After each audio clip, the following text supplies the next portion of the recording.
Hello students, welcome to our channel Gyan Ganga Education. ધોરણ 9 chapter 8 ચતુષ્કોણ means ક્વોડ્રિલેટરલ્સ. ચતુષ્કોણ કેટલા પ્રકારના હોય છે? તો મુખ્યત્વે આપણે જોઈએ ને ચતુષ્કોણ બે પ્રકારના હોય છે.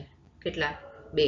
પહેલું છે બહિર્મુખ ચતુષ્કોણ કે જેને આપણે કહીએ છીએ કોન્વેક્સ ક્વોડ્રિલેટરલ્સ, અને બીજું છે અંતર્મુખ ચતુષ્કોણ. બરાબર, ઇન્ટ્રોવર્ટેડ ક્વોડ્રિલેટરલ્સ. બહિર્મુખ ચતુષ્કોણ કોને કહેવાય? સૌથી પહેલા તો ચતુષ્કોણ કોને કહેવાય કે ચાર ખૂણા ધરાવતી બંધ ભૌમિતિક આકૃતિ. બરાબર, હું આવી આકૃતિ દોરું કે જેમાં ચાર ખૂણા હોય અને બંધ હોય તેને શું કહીએ આપણે? ચતુષ્કોણ કહેવાય છે. જે બધી આકૃતિ ચતુષ્કોણની છે, આવી રીતે બંધ આકૃતિ દોરું, ચાર ખૂણા ધરાવતી બંધ ભૌમિતિક આકૃતિ છે. ચાર ખૂણા 1, 2, 3 અને 4 અને બંધ છે. તો આવી ચાર ખૂણા ધરાવતી બંધ આકૃતિને શું કહે છે? આપણે ચતુષ્કોણ કહીએ છીએ.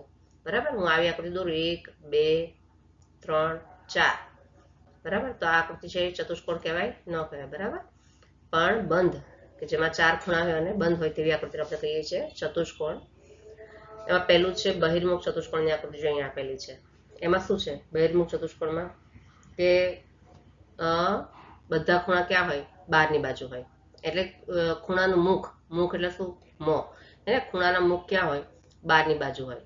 બરાબર, એનું મોઢું તમે જોશો ને તો બહારની સાઈડ હોય. તો એવા ખૂણા કેવા? તો એને શું કહેવાય? બહિર્મુખ ચતુષ્કોણ. એવી રીતે આપણે જોઈએ અંતર્મુખ ચતુષ્કોણ. તો અંતર્મુખ ચતુષ્કોણ એટલે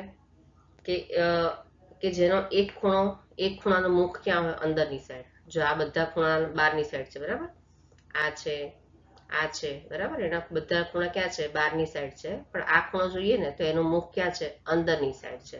બરાબર, આ ખૂણાનું મુખ ક્યાં છે? અંદર. તો એવા ખૂણાને શું કહેવાય છે આપણે? અંતર્મુખ ચતુષ્કોણ. એવા આપણને શું કહે છે? અંતર્મુખ ચતુષ્કોણ અથવા તો ઇન્ટ્રોવર્ટેડ ક્વોડ્રિલેટરલ્સ. તો મેઇન આપણે મોસ્ટલી આ ચેપ્ટરમાં બધા જે ચતુષ્કોણ છે બધા બહિર્મુખ ચતુષ્કોણ જ છે. બરાબર, જો પછી એમાં આપણે જોઈએ તો આ છે સમલંબ ચતુષ્કોણ. આપણે ધીમે ધીમે બધા સમજીએ તો સમલંબ ચતુષ્કોણ કોણ કહેવાય? સમલંબ ચતુષ્કોણ કે જેની કોઈ પણ બે બાજુ સમાન હોય. બરાબર, જો આમાં છે તો આ બે બાજુ આની કેવી છે? સમાન છે. તો કોઈ પણ બે બાજુની સમાન હોય તેવા ચતુષ્કોણને શું કહેવાય છે? સમલંબ ચતુષ્કોણ એટલે કે ટ્રેપેઝોઇડ ક્વોડ્રિલેટરલ્સ. પછી લંબચોરસ કોને કહેવાય? તો લંબચોરસ એટલે જો સૌથી પહેલા લંબચોરસ સમજવા માટે આપણે સમાંતર બાજુ ચતુષ્કોણ સમજવો પડે. સમાંતર બાજુ ચતુષ્કોણ એટલે પેરેલેલોગ્રામ જેને આપણે કહીએ છીએ પેરેલેલોગ્રામ ક્વોડ્રિલેટરલ્સ. તો સમાંતર બાજુ ચતુષ્કોણ કે જેની સામસામેની બાજુઓની બે જોડ સમાન હોય. આ સમાંતર બાજુ ચતુષ્કોણ છે તો આ બંને જોડ સમાન છે. તો આ બંને સમાન છે, સામસામેની બાજુની આ એક જોડ થી. બરાબર, આ એક જોડ અને બીજી આ જોડ. બરાબર, તો સામસામેની બાજુઓની બંને જોડ કેવી હોય? સમાંતર હોય, સરખી હોય. ત્યારે શું કહીએ છીએ આપણે? સમાંતર બાજુ ચતુષ્કોણ કહેવાય છે. બરાબર, પછી આપણે જોઈએ સમજીએ તો સમલંબ.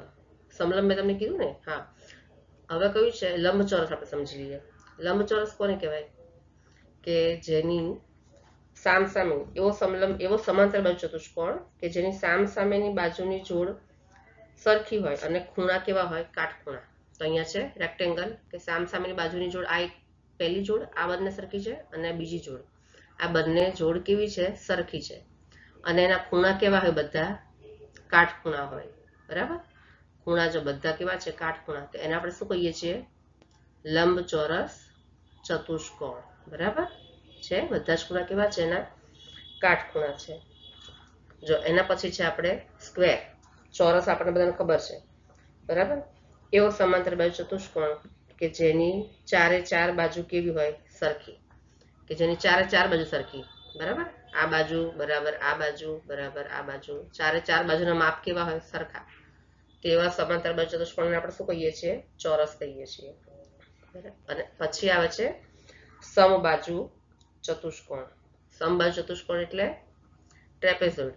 બરાબર, તો એને શું કહે છે? અચ્છા, સમબાજુ ચતુષ્કોણ એટલે ઇક્વિલેટર્સ. અહીંયા શું આવશે? ઇક્વિલેટર આવશે. સમબાજુ ચતુષ્કોણ એટલે આવશે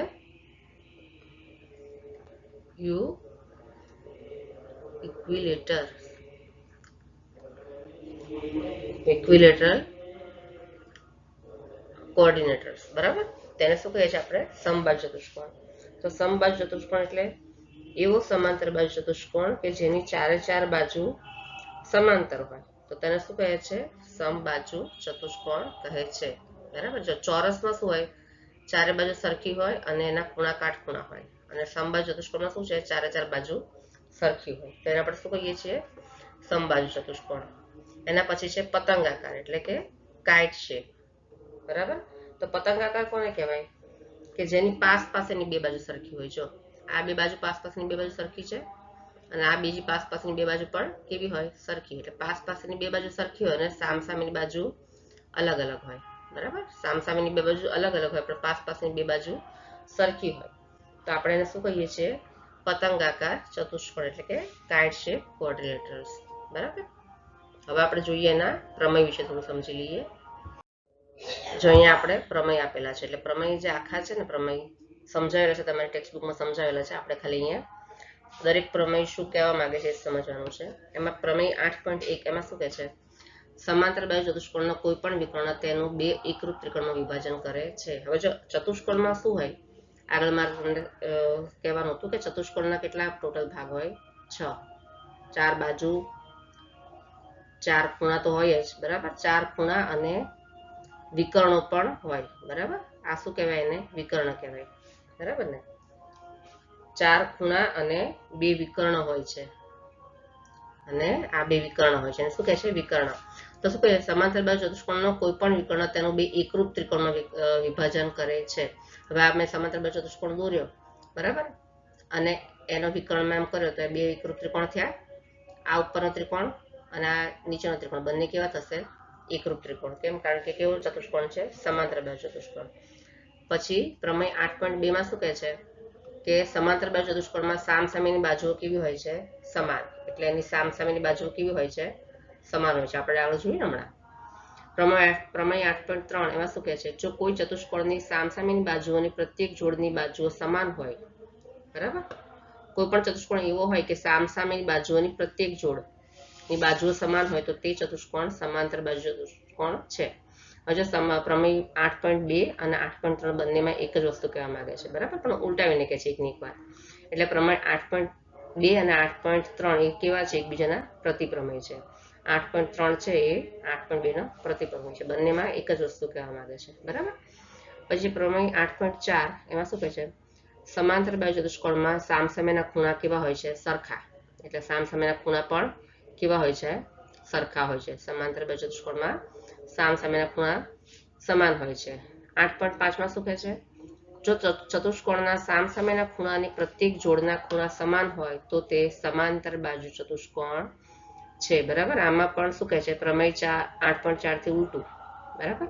આમાં શું કહે છે? સમાંતર બાજુ ચતુષ્કોણમાં સામસામેના ખૂણા સમાન હોય છે, અને 5માં શું કહે છે? જો સામસામેના ખૂણા સમાન હોય તો તે સમાંતર બાજુ ચતુષ્કોણ છે. બરાબર. એટલે પ્રમેય 8.4 અને પ્રમેય 8.5 કેવા થયા? પ્રતિપ્રમેય થયા. એટલે 8.5 છે 8.4 નો પ્રતિપ્રમેય થયો. બંનેનો કહેવાનો અર્થ કેવો છે? સરખો જ છે. પછી જે પ્રમેય 8.6 સમાંતર બાજુ ચતુષ્કોણના વિકર્ણો પરસ્પર દુભાગે છે. જોયું આપણે? એ બતાવ્યું. આ વિકર્ણો છે એ પરસ્પર દુભાગે છે.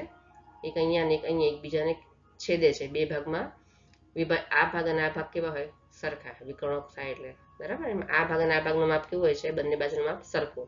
તો વિકર્ણો પરસ્પર દુભાગે છે. પછી 8.7 શું કહે છે? જો કોઈ ચતુષ્કોણના વિકર્ણો એકબીજાને દુભાગે તો તે ચતુષ્કોણ સમાંતર બાજુ ચતુષ્કોણ છે. એટલે 8.7 છે એ 8.6 નો પ્રતિપ્રમેય છે. બંનેનો કહેવાનો ભાવાર્થ એક જ છે. બરાબર. બંને એક સરખા બે ભાગ પડે દુભાગે, એટલે આ બંને બાજુના માપ સરખા હોય. બરાબર. વિકર્ણ હોય તો એનો અર્થ એવો કે આ ચતુષ્કોણ છે એ કેવો છે? સમાંતર બાજુ ચતુષ્કોણ છે. પછી પ્રમેય 8.8 માં શું કહે છે?